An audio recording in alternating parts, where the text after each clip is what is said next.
And on India, the RCMP said just last year that the Modi government is orchestrating a campaign of violence and intimidation in Canada that includes murder.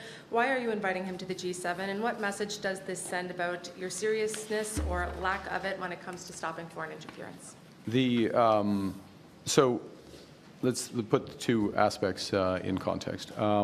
First is we are in the role, Canada is in the role of the G7 chair, and in those discussions, as agreed with our G7 colleagues, include important discussions on energy security, on digital future, critical minerals, amongst others, and partnerships actually in building infrastructure in the emerging and developing world.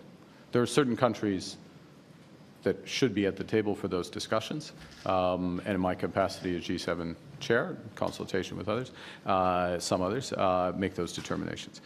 India, the 5th largest economy in the world, effectively the most populous country in the world, central to a number of those supply chains, at the heart of a number of those supply chains, so it makes sense. And in addition, bilaterally, we have now agreed, importantly, to continued law enforcement dialogue. So there's been some progress on that. It recognizes issues of accountability. I extended the invitation to Prime Minister Modi in that context, and he has accepted. Stephanie Taylor, the National Post. Do you believe Mr. Modi was involved in the killing of Hardeep Singh Nijjar? Well, first off, there is a legal process that is literally underway and quite advanced in Canada, and it's never appropriate to make comments in any respect with respect to those legal processes. But with respect, if you cannot say no, why invite him here?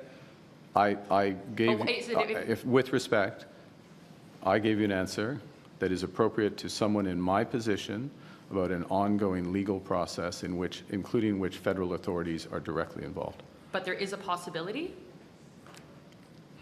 I will give you the same answer to any legal process, and anyone who holds this office, past and future, will give the same answer to any ongoing legal process, because otherwise the individual in this office will interfere. What is your message then to Canadians who are a bit disturbed or wondering why Mr. Modi is being invited to Canada when there is this legal process that has not cleared him and his governments of involvement in the death of a Canadian on Canadian soil?